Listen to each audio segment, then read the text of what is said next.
Buonasera e ben trovati a un'altra puntata di Screenshot. Questa sera siamo nella sede del Consorzio Universitario di Pordenone in compagnia del direttore Andrea Zanni che ci ha ospitato. Vogliamo fare un po' il punto sul mondo dell'università, i tanti giovani che frequentano questo polo. Qui ci sono corsi dell'Università di Udine e dell'Università di Trieste. Il Consorzio, diciamo, li ingloba, cerca di dare una linea comune e insomma cominciamo, direttore, a partire da qui. Insomma, la pandemia sicuramente si è sentita molto anche nel mondo degli studenti e poi vedremo anche i risvolti psicologici che hanno. Per quanto riguarda invece il percorso formativo, le contromisure che avete preso, qual è la situazione attuale?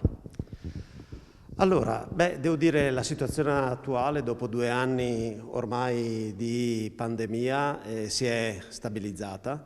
Devo dire sono stati 2 anni estremamente duri, soprattutto gli inizi hanno colto tutti impreparati, ma devo dire che questa sede, i nostri percorsi, gli elevati contenuti tecnologici, una volta diciamo, attivato il lockdown, ci sono serviti per poter velocemente rimettere in piedi il funzionamento delle strutture, dei corsi, e quindi i primi corsi, quelli di ITS, sono ripartiti dopo solo 2 settimane, completamente online, con piattaforme che già conoscevamo, già sperimentavamo. Non pensavamo di doverlo utilizzare in una situazione così di emergenza, ma ci sono stati estremamente utili. Inoltre questa sede, con i corsi per esempio dell'Università di Trieste, ma con i corsi anche dell'Università di Udine, già dal 1998 venivano erogati in teledidattica, Pordenone su Trieste o Trieste su Pordenone e poi successivamente anche su Udine. Per cui eravamo abituati a erogare didattica online. La vera differenza sono stati proprio gli approcci nelle materie più pratiche, i laboratori di modellistica, i laboratori di informatica, i vari laboratori di ricerca. Quelli solo il tempo ci ha dato la possibilità di ripristinarli a misure estremamente ridotte. Ovviamente la parte tecnologica e lo sforzo dei docenti ha permesso di riprendere molto velocemente i corsi.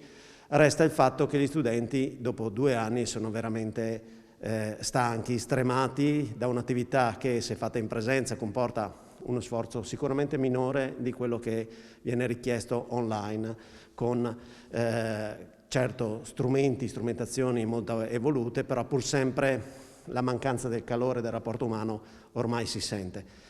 Noi a questo punto speriamo veramente di tornare con il prossimo anno accademico totalmente in presenza. I corsi sono già in presenza, sono in modalità mista, per cui gli studenti, se vogliono, soprattutto quelli che arrivano da distante, che non hanno avuto la possibilità di prenotare, di fissare degli alloggi nell'incertezza della situazione, possono seguire tranquillamente ancora da casa.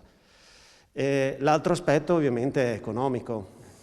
Diciamo che in questi 2 anni tutto quello che è stato messo in campo di risorse per la didattica forse lo abbiamo ottenuto risparmiando sull'energia elettrica.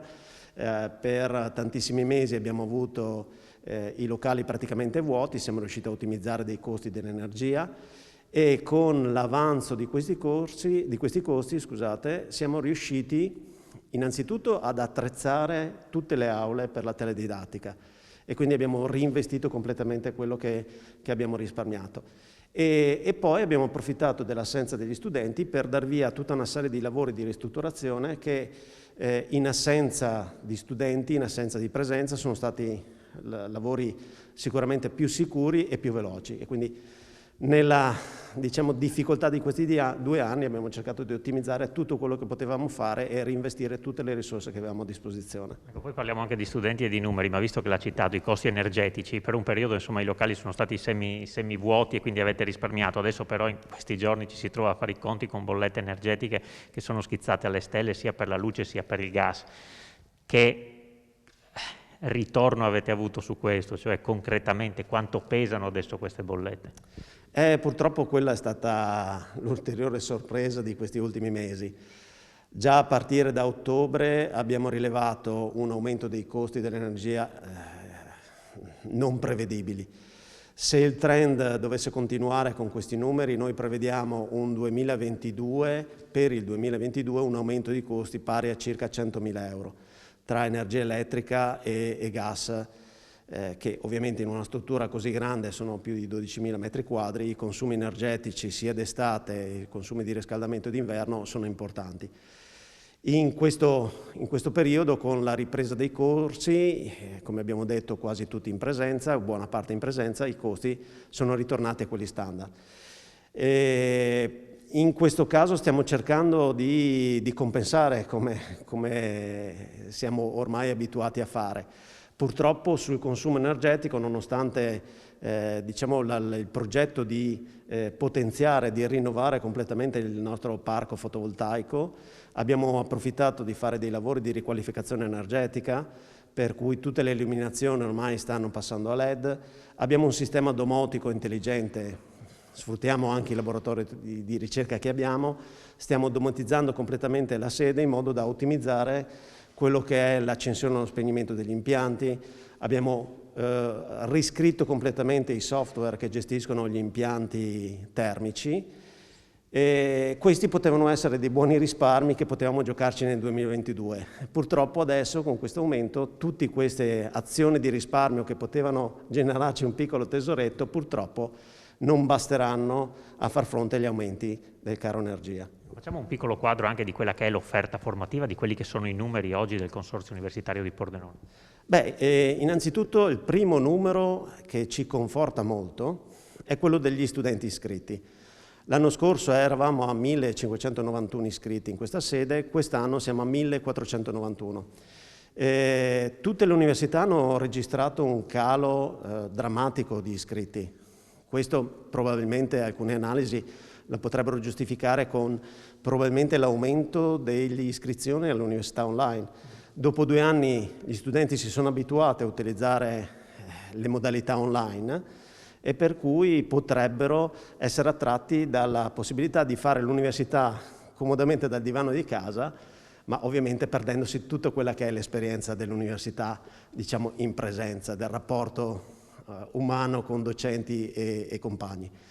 Quindi in questo quadro generale che ha visto le università registrare un calo di iscritti, i nostri dati ci dicono che sì, il calo c'è stato, ma in numero 100 studenti su 1.600 veramente siamo intorno al 6-7%, per cui è un dato che conferma ancora una volta il trend positivo delle iscrizioni a Pordenone, la validità dei corsi. Corsi che sono diventati ormai un'eccellenza a livello nazionale. Abbiamo studenti che arrivano da tutta Italia, per esempio, per seguire Scienze e Tecnologie Multimediali, un corso, ricordo, nato proprio nel 98 qui a Pordenone, un corso che non esisteva in Italia, che anche oggi ha delle caratteristiche uniche nel panorama dell'offerta formativa in Italia. Il corso poi triennale si completa con una magistrale in comunicazione e tecnologie dell'informazione, comunicazione multimediale e tecnologie dell'informazione.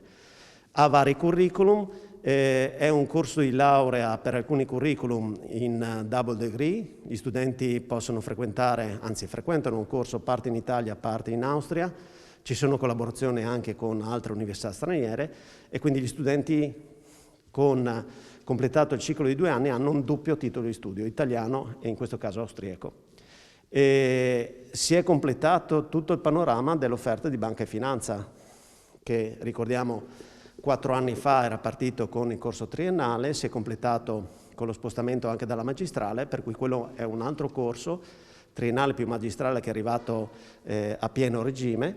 Ha registrato assolutamente delle iscrizioni in crescita, e la magistrale registra ancora dei numeri molto notevoli e quindi conferma la validità di questa scelta. Poi c'è il percorso in scienze infermieristiche. Questo è molto importante perché insomma in questo periodo di pandemia sappiamo come gli infermieri siano super richiesti, ecco lì quali sono i numeri e qual è stato il trend. Assolutamente, anche questo è un percorso che a livello ministeriale ha visto un aumento dei posti disponibili, posti che vengono sempre occupati, anzi il numero di richieste di accesso a questo corso è molto più elevato dei numeri disponibili. Quali sono? Adesso è stato aumentato a circa 70 posti disponibili, partendo da circa i 40. Non vorrei sbagliare qualche numero perché con tutti i corsi a disposizione, i numeri in testa... Però, insomma, quella è il grosso modo. Quello è grosso modo, diciamo, il bacino. E è un percorso fondamentale che, con l'aumento di questi numeri, seguito da un ulteriore aumento delle richieste di iscrizione, conferma un titolo di studio che è assolutamente indispensabile non solo per un periodo pandemico, ma per una visione completamente nuova anche dei servizi e del rapporto rispetto alla figura dell'infermiere, come ce lo ricordiamo forse nella nostra gioventù o nella nostra tradizione. L'infermiere laureato è un professionista che lavora da professionista in un ambito estremamente complesso. Dico sempre, gli ingegneri hanno a che fare con le macchine, ma chi ha a che fare con l'essere umano e con le persone reali hanno un compito sicuramente molto molto più delicato. E quindi anche questo è un percorso che speriamo prima o poi possa avere anche la sua magistrale qui a Pordenone. E poi c'è anche il corso in design industriale, un altro percorso che è sempre estremamente richiesto, anche quello tantissimi studenti che vengono soprattutto da fuori regione. Ricordiamo che è l'unico corso di design presente in regione, anche se è erogato dall'Accademia ISIA Roma Design, accademia pubblica, è l'unico corso pubblico in regione. E poi avete la Design Week che contraddistingue Pordenone in modo particolare proprio per questa collaborazione. Assolutamente sì, la Pordenone Design Week è nata insieme al corso ed effettivamente si è sviluppata tanto quanto il corso. Corso che ormai da anni è stato sdoppiato in 2 percorsi paralleli, proprio perché l'elevato numero di iscritti richiede la creazione di classi molto piccole, massimo 25-30 persone, proprio per la tipologia di trasferimento didattico molto particolare del corso di design, e quindi il rapporto studenti-insegnante in questo tipo di trasferimento didattico deve essere molto basso. Altri percorsi, ovviamente anche per il corso di design stiamo lavorando per delle specialistiche, ovviamente l'impegno economico per avviare un corso del genere è sempre notevole, però registriamo che gli studenti, finita la triennale, mentre in altri anni il loro proseguo andava verso attività lavorative, adesso cercano una formazione di livello superiore, per cui la richiesta di un corso specialistico è aumentata incredibilmente. Oggigiorno quegli studenti devono necessariamente rivolgersi ad altre università, ad altri sedi come Milano, come Roma, come Venezia, quindi stiamo cercando di lavorare affinché si possa completare questo tipo di offerta formativa.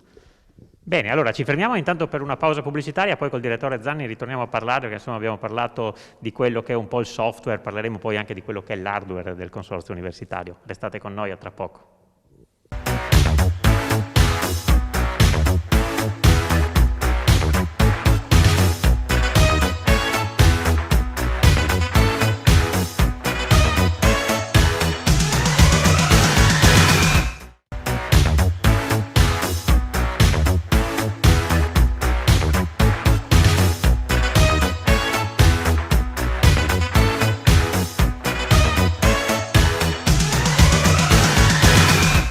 Seconda parte di Screenshot, ancora in compagnia del direttore del Consorzio Universitario di Pordenone, Andrea Zanni. Abbiamo visto nella prima parte quelli che sono anche le ricadute intanto della pandemia e poi i corsi che offrite per quanto riguarda l'Università di Udine e Roma ISIA Design, anche Trieste, però naturalmente fa parte della grande famiglia del Consorzio Universitario di Pordenone, anche qui l'offerta formativa non manca. Come stiamo e come stiamo a numeri? Sì, qui Trieste attualmente ha un corso magistrale in Production Engineering Management, è un corso double degree, quindi anche questo un doppio titolo di studio in collaborazione con l'Università di Lippe in Germania. Significa che gli studenti fanno circa 3 semestri in Italia, 1 semestre in Germania, e gli studenti tedeschi viceversa fanno 3 semestri in Germania e fanno 1 semestre che dovrebbe iniziare tra poco, se finalmente le possibilità di viaggio saranno possibili, saranno permesse. Ospitiamo appunto docenti e studenti stranieri. Questo è uno dei pochi percorsi totalmente in lingua inglese, prepara una figura diciamo di fascia alta nella parte proprio di ingegneria della produzione e della gestione, che è estremamente richiesta. Purtroppo, come tutte le specialistiche, i numeri sono molto ridotti, però devo dire hanno una richiesta incredibile. Tutti questi percorsi che ho accennato sono insufficienti alla richiesta. Oggigiorno viviamo l'assoluta contraddizione di una percentuale di disoccupazione in aumento e contemporaneamente una percentuale maggiore di aziende che cerca personale ovviamente altamente specializzato. Ecco perché il pacchetto formativo a Pordenone è sempre stato studiato in collaborazione con il territorio. Proprio in questi locali si tengono almeno una volta all'anno dei tavoli di consultazione con il territorio, proprio perché è importante capire quale modifiche possiamo portare ai corsi o possono portare alle università per far sì che gli studenti arrivino preparati al mondo del lavoro. Ecco, appunto, volevo chiedere qual è il rapporto con le aziende, per esempio penso a tutto il mondo del mobile per il quale avete dato vita insomma, ad alcuni percorsi proprio per questa richiesta e come questa richiesta viene soddisfatta, ma già lo accennava, insomma diciamo che il bacino non soddisfa la richiesta del mercato. No, assolutamente. Soprattutto in ambito super tecnologico, come può essere appunto scienze e tecnologie multimediali, la specialistica, che tratta tematiche come l'intelligenza artificiale, la cyber security, la robotica. Abbiamo un laboratorio proprio che si occupa di social media, di social robotica, e quindi analizza non solo gli aspetti ingegneristici ma anche gli impatti sulla popolazione e ovviamente tutto questo, diciamo, tutto questo carico didattico, tutto questo ricerca sempre avanzata di metodologie innovative porta alla formazione di figure professionali estremamente avanzate e molto richieste. Soprattutto, dicevo, nel campo tecnologico, nella stessa sede prende vita anche la Fondazione ITS Alto Adriatico, qui ha i suoi corsi in ambito ICT.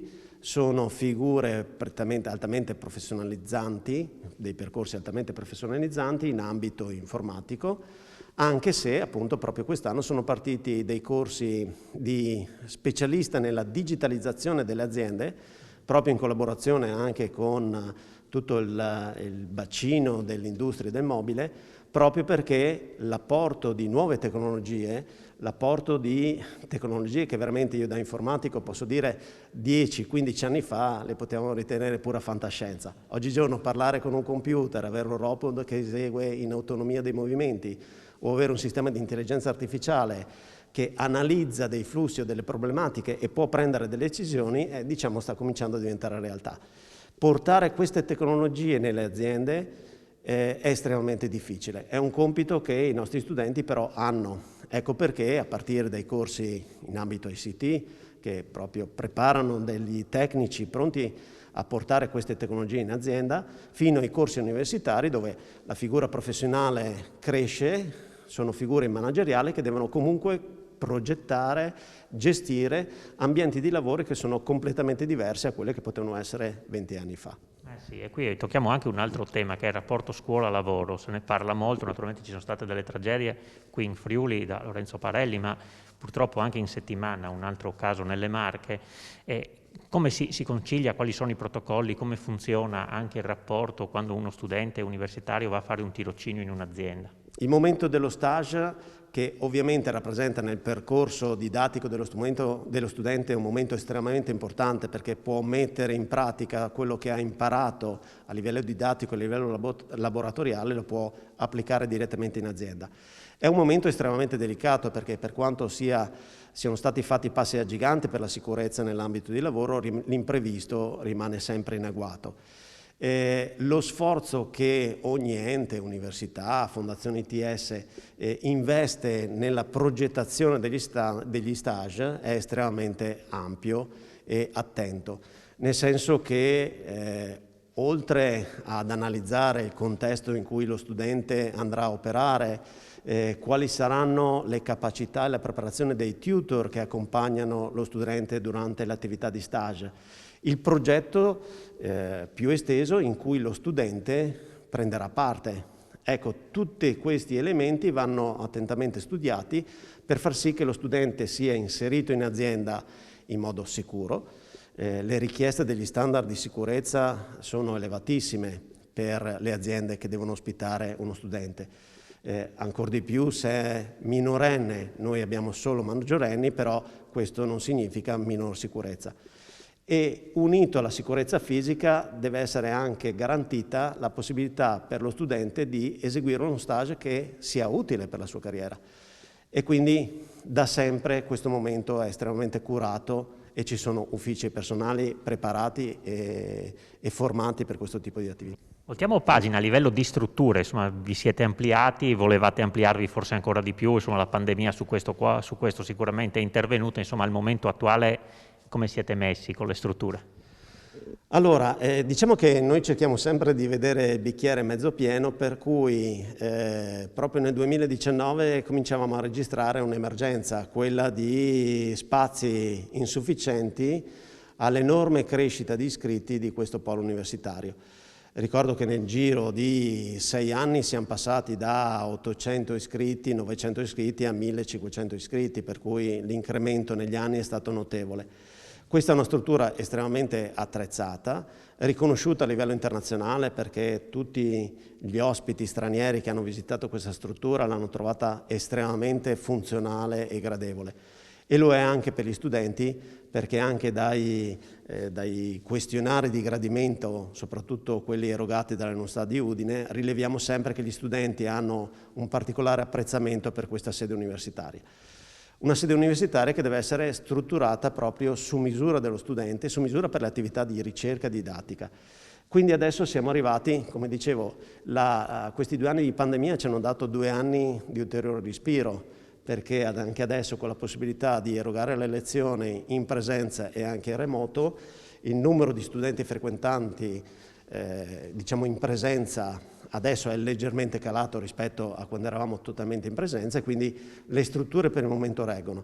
Certo, per il futuro l'ampliamento di questa sede universitaria sarà assolutamente indispensabile. Il Comune di Pordenone sta lavorando su tanti progetti,